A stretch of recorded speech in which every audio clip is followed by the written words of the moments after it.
Hello and welcome again to Lawyers, Guns and Money, where we address all sorts of different legal topics specific to Thailand. And as usual, we're speaking to Ben Hart from Integrity Legal. But if you go and visit him, you call him Benjamin. Call me whatever you like. Depending Thanks on how for much having you pay for him. Yeah. So, now we're going to address, talking about going down the rabbit hole, we're going to talk about cryptocurrency. Mm-hmm. So cryptocurrency is increasingly popular in different parts of the world. It has become very popular in Thailand with a number of apps basically encouraging sort of day trading, if you want to call it, in cryptocurrencies. But there is sort of a bit of an elephant in the room for people who want to use or trade in cryptocurrencies. Yeah, and I did a video over on our channel, but we were talking about this earlier.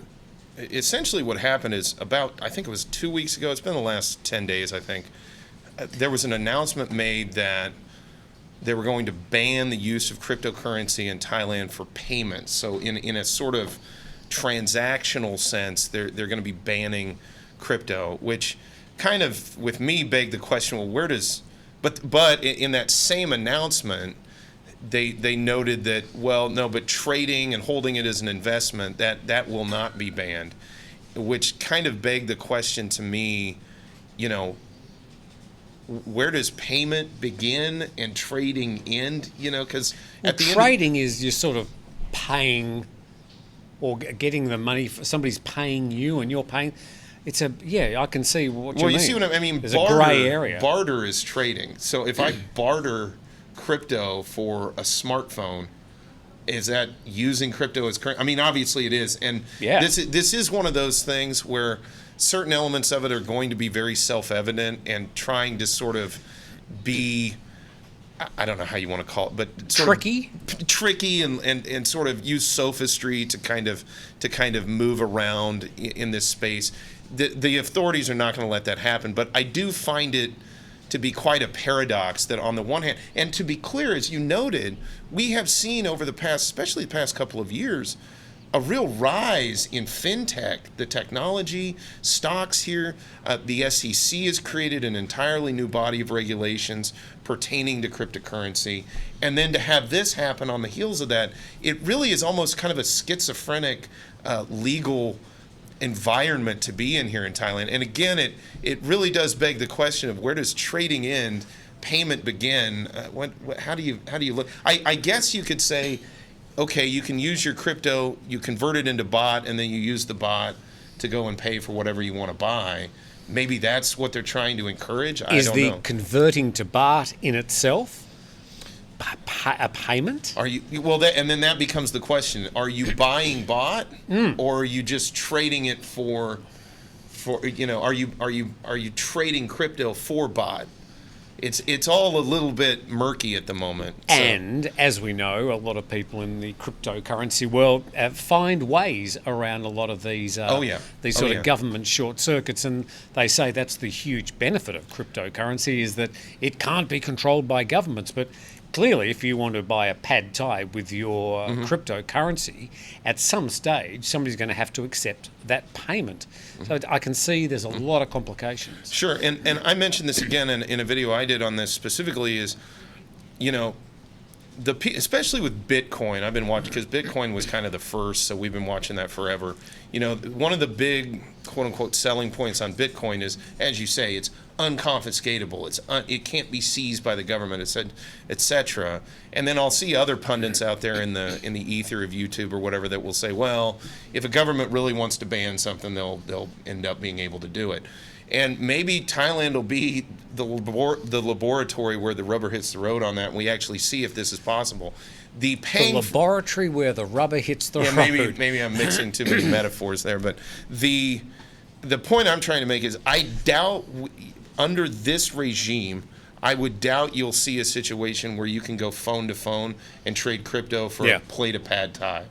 But what I suspect we'll see sometime sooner rather than later is some kind of platform which moves that crypto into bot that you can easily then use to interact with prompt pay or your bank account or something, so that you can use it maybe that way. But again, it's really up in the air at the moment. on a day-to-day basis, I do watch quite a lot of YouTube podcasts, and on any given day, you'll see some cryptocurrency vloggers going, sell, sell, sell, and then there'll be others going, buy, buy, buy, and then others going, oh, everything's fine. So it is so confusing. You really got to find somebody who you believe and keep on following them, because if you go to another vlogger, you might get a completely different analysis of the situation. Do you have many customers coming in saying, hey, what's the legal, should I get into crypto? Well, I mean, we're not in any kind of financial advisory kind of role, but we have had clients over the past few years wanting information and assistance in dealing with the regulatory structure of dealing with crypto here. So we have some of that. The thing to remember, this stuff is still really in its infancy.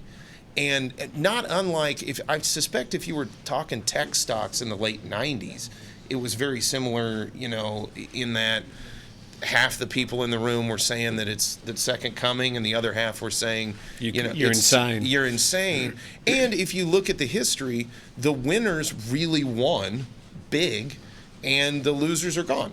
And probably not going to be unlike how we look back on crypto. There were a few bumps along the way, though, with tech stocks. Sure. The other thing I notice is that a lot of my staff actually day trade on, there's one in Thailand called Bitkub. There are other apps that you can use to trade. It's just one that I know of, and it seems to be very popular. And they're sort of, from one time of the day, they're, oh, look at my, and then a couple of hours later, oh, it's gone down, down, down. And their moods are controlled by this blessed app. Yeah. I find it really interesting because the first interactions we had in our firm with crypto matters was all in a criminal law context. So it started off in a very different space than what we're in right now. And so I think 10 years from now it'll be even more different. But for now, it is interesting to see, again, this kind of schizophrenia between, on the one hand, you can clearly see regulatory, like policymakers, policy executives in Thailand, they want to encourage this because they can see the potential.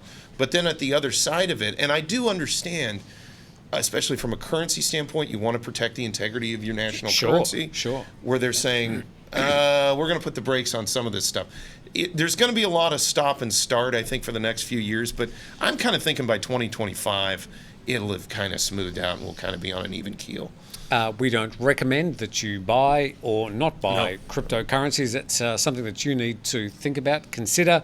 The people who are enthusiastic about it are very enthusiastic, and the people who think it's a load of rubbish think the same. My father used to say to me, don't buy anything that you can't drive past every day. That was his advice, and it's sort of stuck in the back of my mind. But for those people that are enjoying their cryptocurrency ride, good luck to you. Ben, thank you. Thank you very much, Tim. Thanks. Do you have any cryptocurrency? None, not really. There you go. I mean, I'm that's not to say I don't like it or dislike it, but no. Somebody gave me some a while ago, and I guess I have some, but I didn't buy any.